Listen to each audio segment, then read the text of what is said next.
Assalamu alaykum wa rahmatullahi wa barakatuh. Bienvenue, chère âme qui écoute.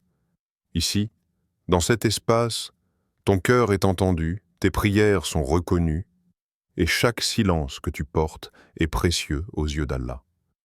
Installe-toi confortablement, ouvre ton cœur, et laisse ces mots illuminer ton âme. Le travail.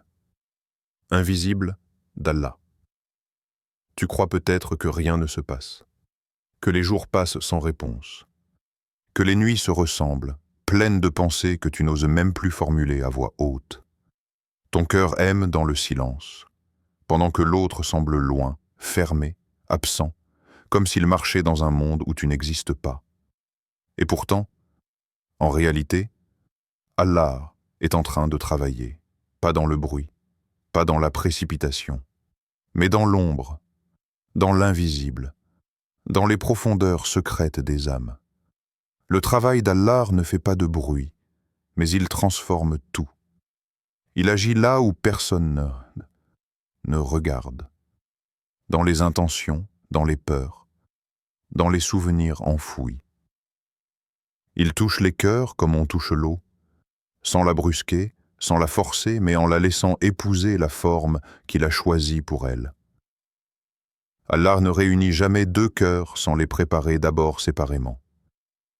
Avant la rencontre, il y a la purification. Avant la confession, il y a le combat intérieur. Avant l'amour partagé, il y a l'amour guéri. Peut-être que toi, en ce moment, tu es dans la phase où Allah t'apprend à aimer sans t'accrocher, à espérer sans t'idolâtrer, à attendre sans t'oublier. Et peut-être que l'autre est dans une phase que tu ne vois pas, une phase de brisure, une phase de remise en question, une phase où Allah enlève ce qui ne lui ressemble pas dans son cœur. Allah dit « Wa huwa alladha yunazzilu al-ghaytha min ba'di ma qanatu wa yanshuru rahmatahu » C'est lui qui fait descendre la miséricorde après le désespoir. Le désespoir vient toujours avant la pluie, comme la nuit vient avant l'aube, comme le vide vient avant le remplissage. Peut-être que cette personne traverse en ce moment des tempêtes intérieures, des doutes qu'elle ne montre à personne, des blessures qu'elle cache derrière un sourire, des peurs qu'elle n'ose même pas avouer dans ses doigts. Et Allah, lui, est en train de briser ses illusions, d'enlever ses fausses sécurités, de retirer de son cœur les attachements qui ne sont pas sincères, parce que l'amour que Dieu prépare n'est jamais superficiel. Il ne repose pas sur le manque, mais sur la maturité. Il ne naît pas de la dépendance, mais de la conscience. Allah dit « Ala bi zikri lillahi tatma'innul qulub » N'est-ce pas par le rappel d'Allah que les cœurs s'apaisent? Tant que le cœur n'est pas apaisé par Allah, il ne peut pas aimer correctement une créature. Alors Allah t'apaise d'abord, et il apaise l'autre de son côté, même si tu ne vois rien, même si tu n'entends rien, même si le silence te fait douter. Le silence d'Allah n'est jamais une absence, c'est une préparation. Il y a des cœurs qu'Allah isole pour les reconstruire. Il y a des personnes qu'il éloigne pour mieux les rapprocher plus tard. Il y a des liens qu'il suspend dans le temps pour les purifier dans l'éternité. Tu ne sais pas ce qu'Allah est en train d'enlever de son cœur. Peut-être une relation toxique, peut-être une peur de l'engagement, peut-être une image faussée de l'amour, et toi, tu ne sais pas ce qu'Allah est en train d'enlever du tien. Peut-être une dépendance, peut-être une illusion, peut-être un attachement qui faisait plus mal que de bien. Allah dit « Wa asa an takrahu shay wa huwa khayrun lakum » Il se peut que vous détestiez une chose alors qu'elle est un bien pour vous. Ce que tu perds aujourd'hui est peut-être ce qui t'empêchait d'aimer demain. Ce que tu ne comprends pas aujourd'hui est peut-être ce qui te protégera plus tard. Alors tu attends, pas dans l'inaction, mais dans la conscience. Tu avances, pas dans l'oubli, mais dans la confiance. Tu continues à aimer, mais tu remets ton amour entre les mains d'Allah. Et si ce silence que tu ressens n'était pas un rejet, et si ce vide n'était pas un abandon, Et si cette distance n'était pas une fin, mais une préparation divine, l'histoire de deux cœurs en retard. Il y avait deux âmes. Elles ne se parlaient pas vraiment. Elles ne se promettaient rien. Elles ne savaient même pas si elles avaient le droit d'espérer. Et pourtant, elles se sentaient liées. Quand l'un pensait à l'autre, son cœur battait sans raison, pas un battement de peur, pas un battement de désir, mais un battement étrange, comme si quelque chose en lui reconnaissait une présence absente. Et quand l'autre priait, dans le silence de la nuit, le premier apparaissait dans son doigt sans qu'il le cherche. Son nom montait dans ses lèvres comme une évidence, pas comme une obsession, mais comme une douceur qui insistait. Ils ne comprenaient pas pourquoi. Ils vivaient chacun leur vie, avec leurs habitudes, leurs blessures, leurs erreurs passées, mais au fond d'eux, quelque chose résistait à l'oubli. L'un voulait aimer, mais avait peur. Peur de revivre une chute, peur d'ouvrir un cœur déjà trop marqué, peur de donner encore quelque chose que quelqu'un pourrait casser. L'autre voulait avancer, mais ressentait un attachement inexpliqué, comme un fil invisible qui le tirait en arrière quand il essayait d'aller trop vite vers autre chose. Comme si Allah lui disait « Pas encore, pas comme ça, pas sans compréhension ». Alors Allah les a séparés, pas dans la colère, pas dans la punition, mais dans la sagesse. Il a laissé la distance faire son travail. Il a laissé le temps faire ce que les mots ne pouvaient pas faire. Il a laissé les silences purifier ce que les promesses auraient sali. L'un a appris à aimer Allah avant d'aimer une créature. Il a compris que son cœur ne devait plus être un refuge pour combler un vide, mais un espace pour partager une plénitude. Il a commencé à prier autrement, pas pour avoir, mais pour devenir. Il a dit dans ses sujuds, « Ya Rabbi, fais de moi quelqu'un qui mérite d'aimer et d'être aimé. » Et Allah a travaillé son cœur. De l'autre côté, l'autre a appris à guérir avant de promettre son cœur. Il a compris que les blessures non soignées deviennent des armes dans les mains de ceux qui aiment mal. Alors il a fait face à son passé, à ses peurs, à ses fuites. Il a arrêté de courir. Il a commencé à ressentir. Il a dit à Allah, « Ya Rabbi, enlève de moi ce qui empêche l'amour sincère. » Et Allah a travaillé son cœur. Les mois ont passé, peut-être des années. Ils ont cru, chacun de leur côté, qu'ils avaient raté quelque chose, qu'ils étaient arrivés trop tôt ou trop tard. Deux cœurs, en retard l'un sur l'autre. Puis un jour, sans prévenir, leurs chemins se sont recroisés. Pas dans un moment spectaculaire, pas dans une scène parfaite, mais dans une simplicité presque banale. Un regard, un silence, un battement. Et cette fois, ce n'était plus une attirance.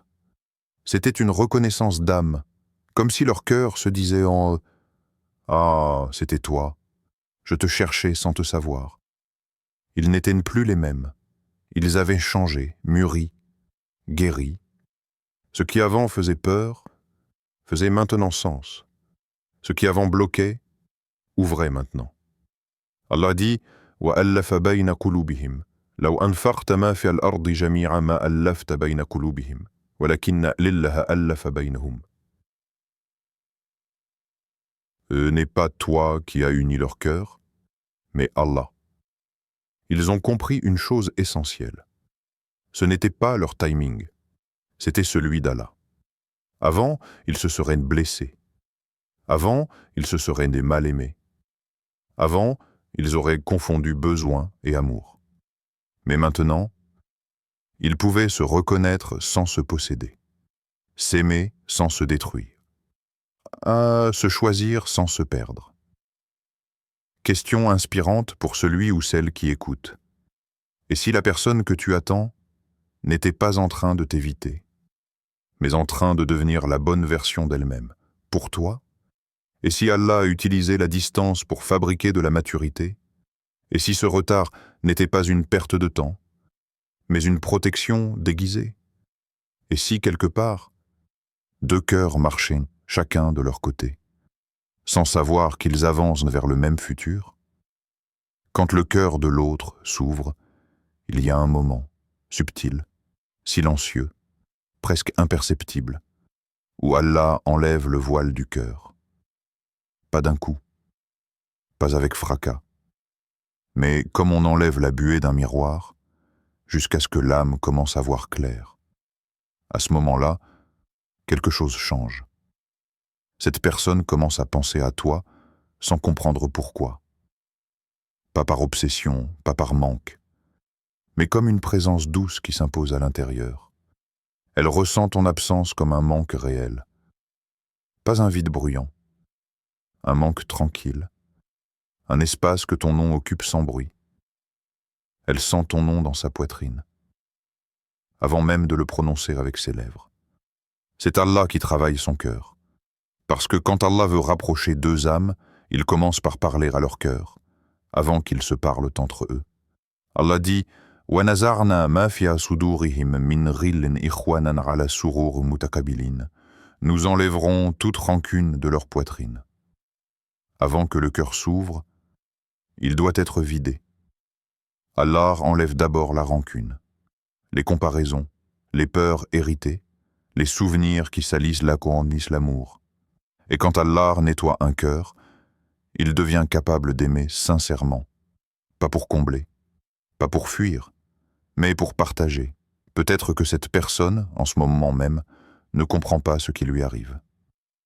Elle se lève un matin avec ton nom dans l'esprit.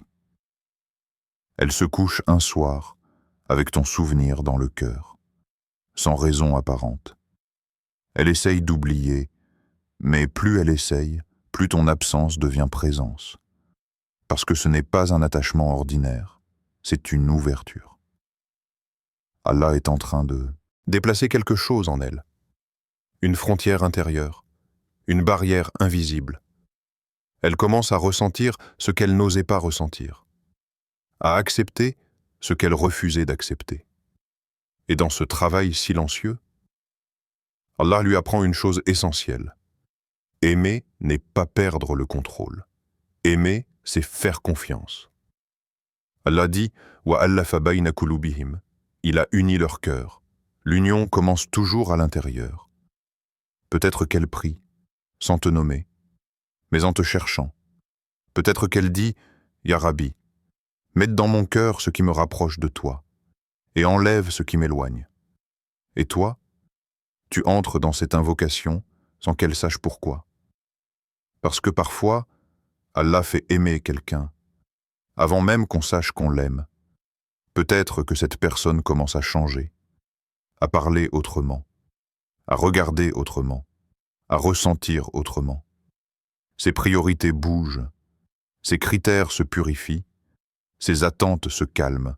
Elle n'est plus attirée par ce qui brille, mais par ce qui apaise. Allah dit « Fa'alhamaha fujuraha wa taqwaha » Il a inspiré à l'âme son mal et son bien.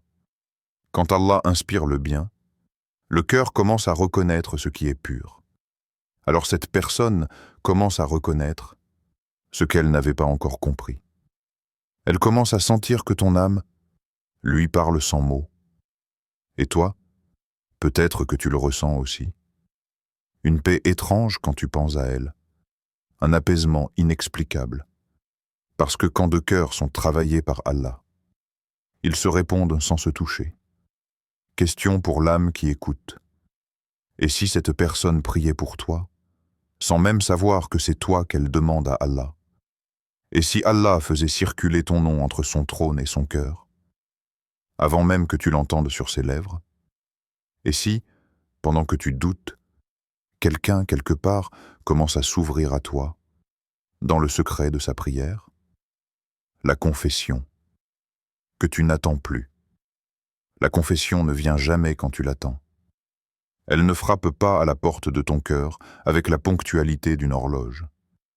Elle n'arrive pas quand tu as planifié, calculé, espéré, ou même imploré. Elle vient quand le temps est mûr, quand l'âme est prête, quand les cœurs ont été purifiés dans le secret des prières, dans le silence des nuits, dans le souffle de la patience. Tu as peut-être attendu des mois, peut-être des années. Tu as peut-être cru que tout était fini, que le silence était un refus, que l'absence était un abandon. Mais Allah travaille toujours. Il ne retarde jamais pour punir. Il retarde pour préparer, pour rendre l'instant plus précieux, plus pur, plus sincère. Quand tu as arrêté de forcer, quand tu as arrêté de courir derrière ce que ton cœur désirait ardemment, quand tu as remis ton amour et ton attente à Allah, c'est alors que le miracle se produit. Tu dis, Ya Rabbi, s'il est pour moi, rapproche-le, et s'il n'est pas pour moi, enlève-le de mon cœur. Et là, la dynamique change. Une force invisible se met en marche. Une personne qui ignorait peut-être même ton existence commence à ressentir quelque chose de nouveau. Un frisson d'intuition, une émotion qui s'installe doucement, comme si Allah a déposé dans son cœur la capacité de te reconnaître, de te sentir, de t'attendre à son tour. Cette personne viendra avec une sincérité nouvelle, pas avec des jeux, pas avec des illusions, pas avec des doutes ou des hésitations. Elle viendra avec un cœur prêt, un cœur qui a été travaillé, purifié, guidé, un cœur où la peur a été remplacée par la confiance, un cœur où le passé ne dicte plus le présent, un cœur où l'amour n'est plus une fuite, mais une lumière qui éclaire les deux âmes. Allah dit, Allah aime ceux qui se purifient. Se purifier, c'est plus qu'un acte extérieur. C'est un mouvement intérieur. C'est l'âme qui apprend à dire « Je n'accepte plus l'amour qui me fait tomber. Je n'accepte plus l'attachement qui me blesse. Je n'accepte plus ce qui m'éloigne de toi, Ya Rabbi. » Et quand deux cœurs purifiés se rencontrent, la confession devient inévitable, parce que ce n'est plus le temps du doute. Ce n'est plus le temps de la peur. C'est le moment où les âmes parlent avec la clarté de leurs intentions, où les cœurs parlent avec la vérité de leurs sentiments. La confession n'est plus une déclaration timide. C'est un cri sincère. Un témoignage d'âme à âme. Âme. Un acte où la vulnérabilité devient force. Allah a façonné ce moment dans le secret des nuits, dans le travail invisible de la patience, dans le silence de tes prières et de celles de l'autre. Et toi, tu n'as rien forcé, tu n'as pas imposé, tu n'as pas contrôlé. Tu as laissé Allah faire. C'est dans ce lâcher-prise que l'amour devient sacré. C'est dans ce retrait que la sincérité devient totale. C'est dans ce moment, souvent inattendu, que les cœurs s'ouvrent pour de bon. Alors imagine, la personne qui t'a manqué, qui t'a hanté dans le secret de ton cœur, arrive avec une clarté nouvelle, une lumière nouvelle, un regard qui ne cache rien. Elle te parle avec un courage que seul Allah peut inspirer. Elle te confesse son amour, mais pas n'importe quel amour. Un amour pur, guidé, sincère, béni. Et dans ce moment, tu sens la main d'Allah. Tu sens que tout ce que tu as attendu, tout ce que tu as espéré, tout ce que tu as enduré, avait un but invisible, parfait, divin. Question à méditer. Et si Allah te préparait à recevoir un amour, qui te rapproche de lui, pas qui t'en éloigne?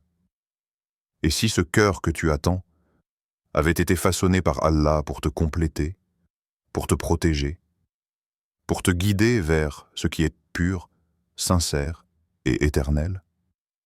Et si le moment de la confession n'était pas une surprise, mais l'accomplissement du travail invisible de Dieu sur deux âmes? Parce que dans chaque prière que tu as faite, dans chaque supplication silencieuse, dans chaque nuit où tu as remis ton cœur à Allah, la réponse se préparait. Et maintenant, elle est prête à se manifester, pas selon ton calendrier, mais selon le calendrier parfait de celui qui sait. Message, direct à l'âme, qui écoute, toi qui écoutes. Arrête un instant. Respire profondément. Écoute le silence entre tes pensées. Écoute la subtilité de ton cœur qui bat dans sa propre vérité. Allah n'a pas oublié ton cœur. Jamais. Même quand le monde te fait sentir invisible, même quand la solitude semble pesante, même quand l'attente te paraît infinie. Chaque soupir que tu as laissé partir dans le vide, chaque larme que tu as versée en secret, chaque prière murmurée dans la nuit, Allah les connaît. Il les chérit. Il les transforme en lumière qui guide ton chemin. Il ne joue pas avec les sentiments sincères. Il ne confond jamais la vérité avec le mensonge. Il ne prend pas le cœur d'un croyant pour le disperser dans des illusions passagères. Ce que tu as aimé avec pureté, avec humilité, avec espoir, Allah l'a enregistré comme un secret précieux dans son trône. Ce qu'il prépare pour toi est plus grand que ce que tu peux imaginer, plus doux que tes rêves les plus sincères, plus beau que ce que ton cœur ose espérer. Et parfois, la grandeur de sa préparation demande du temps, beaucoup de temps, pour que tu sois prêt à le recevoir. Fais confiance, pas à la rapidité du monde, pas à la logique humaine, mais à celui qui voit tout, qui sait tout, qui contrôle tout. Confie-lui ton cœur, ton espoir, ton désir. Prie pour que ce qu'il te réserve soit pur, béni, sincère. Prie pour que ton intention reste droite, que ton amour ne devienne jamais une source de douleur ou de confusion. Purifie ton intention. Avant d'espérer que quelqu'un arrive à toi, avant de rêver à ce qu'il pourrait dire ou faire, demande à Allah de nettoyer ton cœur, de le débarrasser des rancunes, des attentes irréalistes, des blessures anciennes, pour que lorsque cette personne arrivera, tu puisses l'accueillir avec un cœur clair, un cœur entier, un cœur guidé. Parce que quand Allah prépare une personne pour toi, il ne prépare pas seulement l'autre, il prépare aussi ton cœur. Ton cœur devient plus patient, plus sensible, plus conscient. Il devient capable de recevoir un amour qui ne blesse pas, mais qui soigne. Il devient capable de reconnaître la sincérité sans douter, de comprendre la profondeur sans précipitation, de donner sans s'égarer. Et dans ce travail silencieux, tu apprends à aimer d'abord Allah, puis à aimer ce qu'il choisira pour toi. Tu apprends que le véritable amour n'est jamais impulsif, qu'il n'est jamais imposé par le temps ou par le hasard, mais qu'il est toujours guidé par le souffle divin qui souffle entre les âmes. Chaque jour d'attente, chaque nuit de prière, chaque silence devient une étape dans la construction de ce que tu es destiné à vivre. Chaque moment où tu sens le vide est un moment où Allah remplit ton cœur de sagesse, de clarté et de lumière. Et parfois, tu pourrais te demander, est-ce que cette personne arrivera vraiment? Est-ce que mes prières seront entendues? Et à ces questions, la réponse est simple, douce mais profonde. Oui. Si tu restes sincère, si tu continues à purifier ton cœur, si tu continues à marcher avec foi, Allah ne laisse jamais un lien sincère se perdre. Il ne laisse jamais un cœur pur sans sa moitié préparée. Alors respire encore une fois. Sentez la paix monter de ton ventre à ton cœur, et de ton cœur à ton esprit. Sache que le temps d'Allah est parfait. Sache que ce qu'il prépare dépasse la compréhension humaine. Sache que la lumière qu'il installe dans ton cœur aujourd'hui sera la lumière qui te permettra de reconnaître, d'accueillir, cueillir et de chérir ce qu'il t'enverra demain. Même si tu ne le vois pas encore, même si tu ne le comprends pas, même si l'attente te semble longue ou lourde, Allah n'a pas oublié ton cœur. Et quand ce moment arrivera, quand cette personne que ton âme reconnaît en secret apparaîtra, tu sauras sans aucun doute que tout ce chemin, toutes ces prières, toutes ces épreuves avaient un sens. Tout ce silence avait un but. Et que ton cœur, façonné par Allah, sera prêt à recevoir un amour pur, béni et guidé par lui. Alors reste dans la confiance, reste dans la prière, reste dans la patience, et laisse ton cœur briller doucement, en attendant le souffle de sa lumière qui réunira ce qu'il a destiné.